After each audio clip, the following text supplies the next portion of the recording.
একবার যদি আমার কোনো উম্মতেরা আমি নবীর উপরে দুরূদ শরীফ পাঠ করে, ওই বান্দা বান্দির উপরে আল্লাহ পাকের খাস 10টা রহমত নাজিল হয়ে যায়। রহমতের দরকার আছে না নাই? আরো জোরে বলেন। এ মিয়া খেয়াল দিয়া শুনেন, আল্লাহ পাকের রহমত ছাড়া জমিনের মধ্যে ফসল হয় না। আল্লাহ পাকের রহমত ছাড়া দেশের মধ্যে শান্তি আসবে না, বাড়ির মধ্যে শান্তি আসবে না, ঘরের মধ্যে শান্তি আসবে না, অন্তরের মধ্যে শান্তি আসবে না। এ বাবা, টাকা আছে, পয়সা আছে, ধন সম্পদের কোনো অভাব নাই, খোঁজ নিয়া দেখিন অন্তরের মধ্যে কোনো শান্তি নাই। কি গান আছে না নাই? শান্তি আলাদা একটা জিনিস। শান্তি আল্লাহ পাকের প্রদত্ত এক নিয়ামত। এ বাবা, এই জন্য আল্লাহ পাকের রহমতের দরকার আছে না নাই? আল্লাহ পাকের রহমত ছাড়া ঈমানের সঙ্গে মৃত্যু হবে না। আল্লাহ পাকের রহমত ছাড়া কবরের আযাব থেকে বাঁচা যাবে না। আল্লাহ পাকের রহমত ছাড়া এ বাবা হাসরের ময়দানে বাঁচা যাবে না। আল্লাহ পাকের রহমত ছাড়া জান্নাতে যাওয়া কোনো নবীরও সম্ভব হবে না। আম্মা জান আয়েশা ডাক দিয়া বলেন, ওগো স্বামী, ইয়া রাসূলুল্লাহ, জান্নাতে যাইতে হইলে কি আপনারও রহমতের দরকার আসেনি? আল্লাহর নবী বললেন, ওগো আয়েশা, আমি রসুলকে যতক্ষণ পর্যন্ত আল্লাহ পাকের রহমত যতক্ষণ পর্যন্ত বেষ্টন করিয়া না রাখবে, ততক্ষণ পর্যন্ত আমি নবীও জান্নাতে যেতে পারবো না। তাহলে রহমতের দরকার আছে না নাই? এই জন্য দুরূদ শরীফ পড়বেন, বেশি বেশি পড়বেন।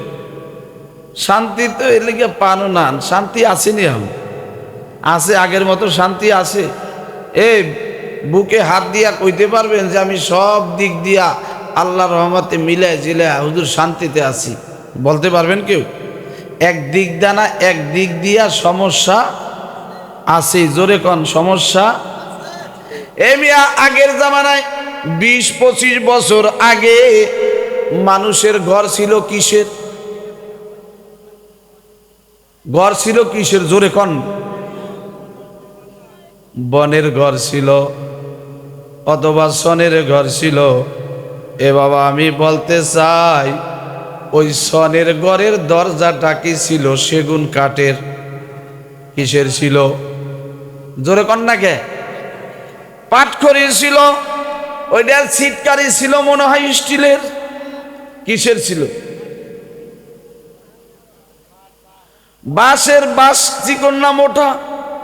চিকন। এ বাবা, ওই বনের ঘরের ভিতরে চিকন একটা বাঁশের ছিটকারি দিয়া নাক টাইনা ঘুমাইছে। কোনো টেনশন ছিল না, ডর ছিল না, ভয় ছিল না। আর এখন বিল্ডিং এর ভিতরে ঘুমায়, কিন্তু অন্তরের ভিতরে শত্রুর ভয় আছে না নাই? এই জামানায় ইমানদার পাওয়া বড় কঠিন। এজন্য এলাকার যত সকল মুরব্বীরা আছে, এ যুবক ভাইরা কই তোমরা কই আসো আসো, হইতে পারে জীবনের শেষ মাহফিল। এরে যুবক ভাই, তোমার মতো কত যুবক রোডে অ্যাক্সিডেন্ট করে মারা যায়, বিভিন্ন রোগে আক্রান্ত হয়ে মারা যায়। আমার মাওলা তোমাকে সুস্থ রাখছেন, মাওলার একটা নিয়ামত। সুস্থ থাকা সত্ত্বেও তুমি আজকে মসজিদে যাইতে পারো না, সুস্থ থাকা সত্ত্বেও তুমি মসজিদে আসতে পারো না, মাহফিলে আসতে পারো না। মনে রাখবা, আমার মাওলার কাছে সেকেন্ডের হিসাব একদিন আগে আর পরে দিতে হবে। 1 সেকেন্ডের হিসাব মাওলার দরবারে দিতে হবে।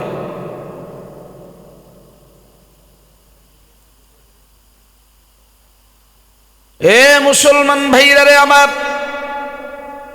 এজন্য আমরা নবীর প্রতি দুরূদ পড়লে রহমত দান করবেন কে?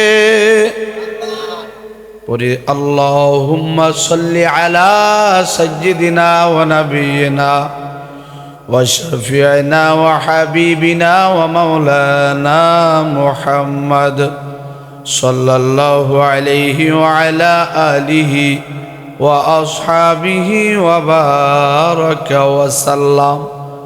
রহমত দান করবেন কে? এ মুসলমান ভাইরা রে আমার আল্লাহ যাদেরকে আনছেন বসাইছেন, শুকরিয়া আতান বলি সকলেই আলহামদুলিল্লাহ। একটু মালিকের জিকির করি, লা ইলাহা ইল্লাল্লাহ, লা ইলাহা ইল্লাল্লাহ, লা ইলাহা ইল্লাল্লাহ, লা ইলাহা ইল্লাল্লাহ, লা ইলাহা ইল্লাল্লাহ, লা ইলাহা ইল্লাল্লাহ, লা ইলাহা ইল্লাল্লাহ, লা ইলাহা ইল্লাল্লাহ, লা ইলাহা ইল্লাল্লাহ, লা ইলাহা ইল্লাল্লাহ, লা ইলাহা ইল্লাল্লাহ, লা ইলাহা ইল্লাল্লাহ, লা ইলাহা ইল্লাল্লাহ, লা